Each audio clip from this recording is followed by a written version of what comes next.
प्रशांत जी, मैं एक दो चीजें जो मैं एक तो ऐड कर दूं।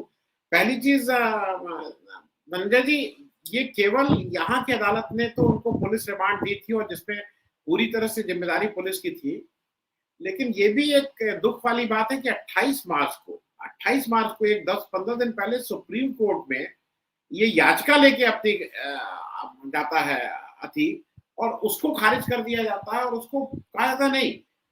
आज कल जस्टिस लोकूर ने भी ये कहा कि भाई ये इंश्योर करना चाहिए था और एक किसी तरह की बात करनी चाहिए थी कि नहीं, आप इसको कैसे इंश्योर करेंगे कि इसको सुरक्षा मिले। दूसरी बात, जैसा कहा जा रहा था कि वो लश्कर-ए-तैयबा और आईएसआई और किससे किससे संबंध है, तो ऐसे आदमी को तो और आपको प्रोटेक्ट करके रखना चाहिए, क्योंकि अगर ऐसे व्यक्ति को आपने मारा है तो आपने तो राष्ट्र के साथ बेईमानी की है। प्रशांत जी, मैं आपसे ये बात इसलिए पूछ रहा हूं कि ये केवल और लोग नहीं कह रहे हैं, जनरल शंकर राय चौधरी ने भी ये बात कल उठा दी है, जिसमें वो कह रहे हैं कि जो पुलवामा में जो हुआ वो देश के साथ गलत था और उसकी जांच नहीं हुई और आज तक हमें ये नहीं पता लगा। बात ये भी हो रही है कि ठीक है, वो पाकिस्तान के लोग यहाँ आए, उन्होंने मारा, आपने घुस के उनके यहाँ मारा, लेकिन ये आपसे चूक कैसे हुई और ये आपके यहाँ कैसे आए, उसकी जांच आज तक फाइनल नहीं हुई है। इस पे जरा प्रशांत जी मैं आपसे थोड़ा एक बोले, इस पे आप चुप कैसे रह सकते हैं एज अ राय?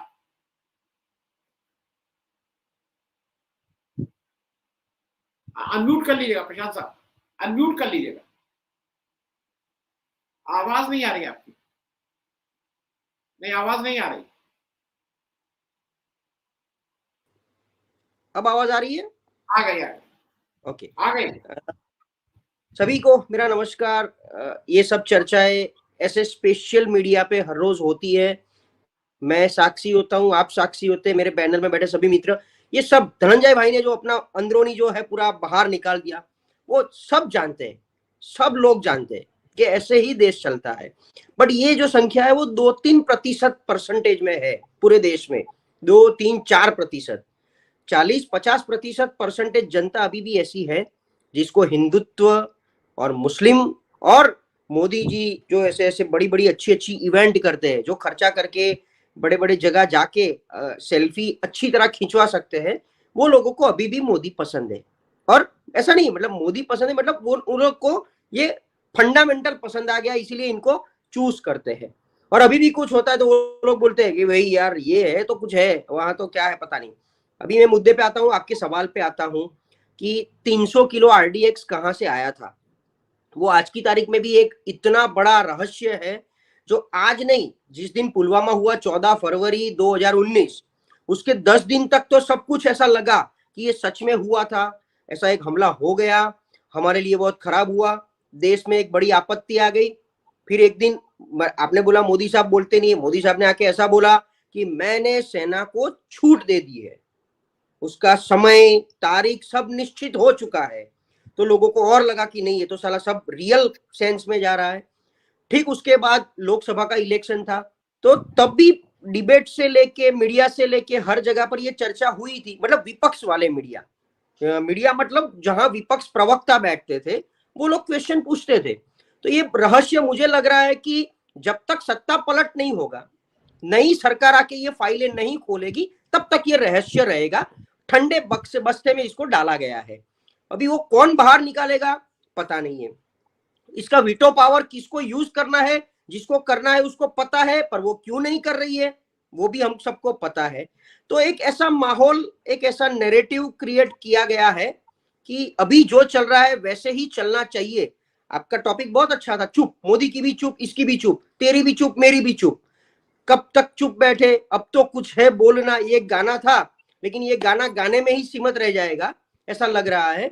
तो जिस तरीके से मेरे भाई ने बताया कि एक ना एक दिन ये सबका मतलब, देखिए अंत में हम राजी नहीं है, हम सब लोग, ये हमारी जिम्मेदारी है, बुद्धिजीवी वर्ग, इंटेलेक्चुअल वर्ग, पत्रकार हो, साहित्यकार हो, चित्रकार हो, कथाकार हो, विश्लेषक हो, हम सबकी ये एक जिम्मेदारी है कि सच को सच बोला जाए, लोगों के सामने लाया जाए, और वो सच है कि नहीं है वो सरकार न्यूट्रल वे से उसको देखे।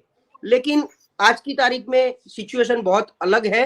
तो 300 किलो आरडीएक्स पुलवामा में कहां से आया वो रहस्य अब तक तो रहेगा।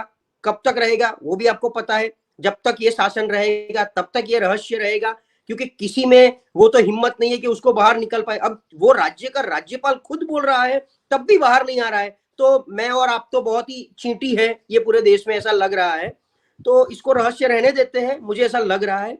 एक जो माहौल बना है, जो मैंने बताया 40% जनता, 50% जनता जिसको हिंदुत्व के नाम पे वोट करना है वही हो रहा है। बाकी तो हम सब मेंटल एक सेटिस्फेक्शन ले रहे हैं कि हम चर्चा कर रहे हैं, हम बोल रहे हैं। मैं कुछ मित्रों के नाम लेना, लेकिन आपकी मतलब परमिशन चाहिए कि कुछ लोग जो ये सवाल कर रहे हैं, जैसे आपने बताया करण थापर का इंटरव्यू, अभी करण थापर को जिस दिन नरेंद्र मोदी का इंटरव्यू में गोधरा कांड का डिस्कशन हुआ था, उस दिन से साहब उनको इंटरव्यू नहीं दे रहे हैं।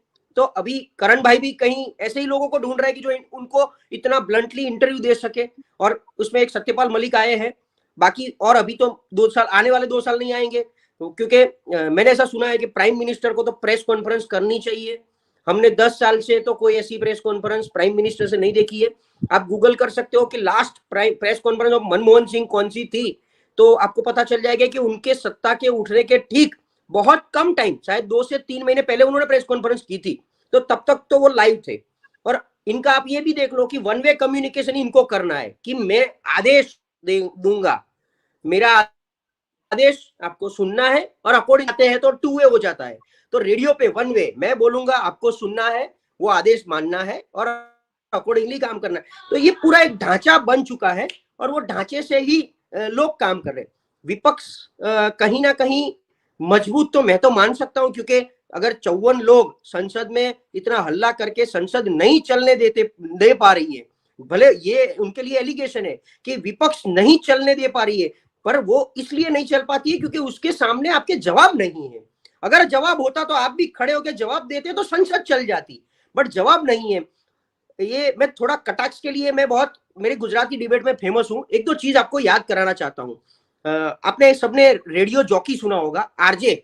तो आरजे एक गेम खिलवाते हैं सबसे कि मैं आपको सवाल पूछूंगा, आपके जवाब लिंक नहीं होने चाहिए। जैसे आप मुझे पूछो आपका नाम, तो अगर मैं बोलूं प्रशांत तो मैं वॉकआउट हो जाऊंगा। लेकिन आप बोलो कि आपका नाम क्या है, अरे कितनी अच्छी तस्वीरें हैं, आप बोलोगे आप क्या कर रहे हो, अरे देखो ये मेरी घड़ी में टाइम कितना अच्छा। तो ऐसे तो अभी बीजेपी और अभी की सरकार का ऐसा है कि आप उनको पूछोगे सर महंगाई कहाँ है, राम मंदिर कितना अच्छा है, सर बेरोजगारी कहाँ है, 370 किसने हटाया, अरे सर किसान लोग यहाँ पर मर रहे हैं, अरे स्टैच्यू ऑफ यूनिटी देख के आओ, स्टैच्यू ऑफ लिबर्टी से। सो मैं रेडियो जॉकी वाली बात कर रहा था आपको कि हम गाड़ी चलाते हैं, रेडियो जॉकी ऐसे गेम खिलाता है कि आपके सवाल और जवाब लिंक नहीं होने चाहिए। तो अकॉर्डिंगली अभी पूरे देश में सिचुएशन ये है कि आप सवाल तो पूछ नहीं सकते, लेकिन अगर आप सवाल पूछोगे तो हमारा जवाब अनलिंक्ड ही आएगा और आप मजे करो, मतलब ऐसी गेम हम खेलेंगे। तो अभी वो रेडियो वाली गेम जनता और सरकार के बीच में हो रही है। देखिए हम ये सब बोल के सरकार के न तो हम क्रिटिसाइज करना चाहते हैं, ना विपक्ष का अप्रिशिएट कर रहे हैं। ये सब हमारी जिम्मेदारी होती है कि दूध का दूध पानी का पानी हम बोल तो सकते हैं, जो हमारी आंखों देखी जो हकीकत होती है।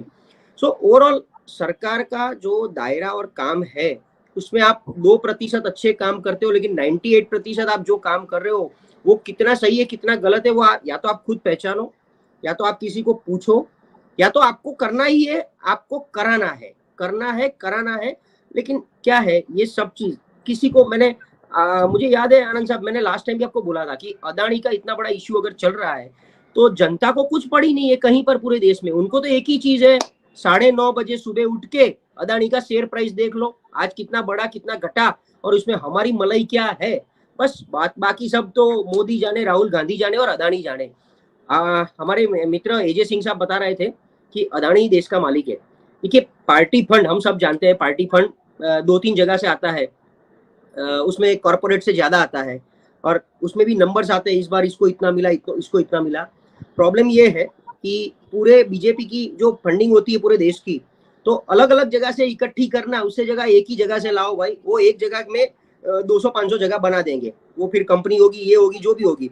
तो पूरा बीजेपी का फंडिंग एक ही जगह से आता है, हम सब जानते हैं। बाकी सब भी देते होंगे क्योंकि उनको भी बिजनेस करना है। तो भाई अगर आप 100 रुपए अदानी को देते हो तो हमको 2 रुपया देना, अकॉर्डिंगली बिजनेस चल रहा है। तो एक ही जगह से जो फंडिंग आता है, जिस दिन ये फंडिंग अभी बंद हो जाएगी तो यादवा स्थली जो महाभारत में हुआ था, तो अभी यादव स्थली धीरे धीरे शुरू हो जाएगी अगर ये केस आगे बढ़ता है। तो मुझे याद है कि नवरात्रि के टाइम पे एक समन्स इंटरनेशनल कोर्ट का आया था, कोई एक बंदा वहां है जिसने किया था कि जगन मोहन रेड्डी, गौतम अदानी और नरेंद्र मोदी ने कोई एक मैटर पे कहीं ना कहीं भ्रष्टाचार हुआ है, तो उसको लेके इंटरनेशनल कोर्ट का समन्स आया था जो कहीं पर बाहर नहीं आया है। इवन मैं तो ये अपने स्पेशल मीडिया, इसको हम स्पेशल मीडिया बोलते हैं यूट्यूब वाले को, तो कहीं उसमें भी नहीं देखा है ऐसा मीडिया कि ऐसा कुछ समन्स आया है। लेकिन वो समन्स बाहर आया था कि उनको कुछ 12 जुलाई 12 अगस्त, मैं डेट भूल रहा हूँ, मैं देख के बताऊंगा, तो ऐसा कोई समन्स आया है। उसमें वो हाजिर हुए कि नहीं हुए पता नहीं है, गए कि नहीं गए, लेकिन वो लेवल पे भी कुछ आगे बढ़ रहा है। तो ऐसी काफी सारी न्यूज है जो देश में भी आनी चाहिए, वो नहीं आ रही है। तो क्या है कि और अभी भी देखो आप, इंटरनेशनल की कोई मीडिया की न्यूज होती है जो नेगेटिव होती है वो इंडिया में नहीं आती है। तो कहीं ना कहीं ये इम्बैलेंस ज्यादा है। ये सबका मतलब ये नहीं कि विपक्ष बहुत ही अच्छा है इसलिए विपक्ष को भी सत्ता पे बिठा दो, पर सत्ताधारी पक्ष जो काम कर रहा है उसकी जो वर्किंग स्टाइल जो है, वहां तक मैं तो बोल रहा हूँ कि 2014 में मोदी जी आए थे सोशल मीडिया के माध्यम से, 19 में आए पुलवामा के माध्यम से, अभी तो लोग ने शुरू कर दिया भाई 24 में भी ऐसा कुछ तो हो जाएगा कि मोदी साहब कुछ ना कुछ करवा देंगे, जनवरी के बाद कुछ तो हो जाएगा, तो 24 में वापस रिपीट हो जाएंगे। तो ये जनता की ही पुकार है, अभी जनता को ही चाहिए ये सब। तो मैं और आप तो क्या है, ऐसे डिस्कस करेंगे, एक मेंटल सेटिस्फेक्शन लेंगे और फिर अगेन 24 में अगर सत्ता रिपीट हो गई तो वापिस हम ऐसा शुरू कर देंगे डिबेट के अभी क्या चल रहा है देश में। बाकी ये नहीं बोलने वाले हैं, तेरी भी चुप मेरी भी चुप, काफी सारे इश्यूज गए हैं बैकएंड में जिसमें कुछ नहीं बोले, और वो भी बहुत स्मार्ट है। जिस दिन ऐसा कोई मुद्दा होता है उस दिन वो कुछ और काम करते हैं। वो पंजाब में कुछ और काम करने गए थे जिस दिन यहाँ ये होने वाला था, कुछ काम, अभी मैं वो भूल रहा हूँ लेकिन याद आएगा मैं बता दूंगा, आपके साथ शेयर करूंगा। तो फिरोजपुर में भगत सिंह के समाधि पे जाके मत्था टेकने गए थे। यस यस यस यस, बिल्कुल बिल्कुल।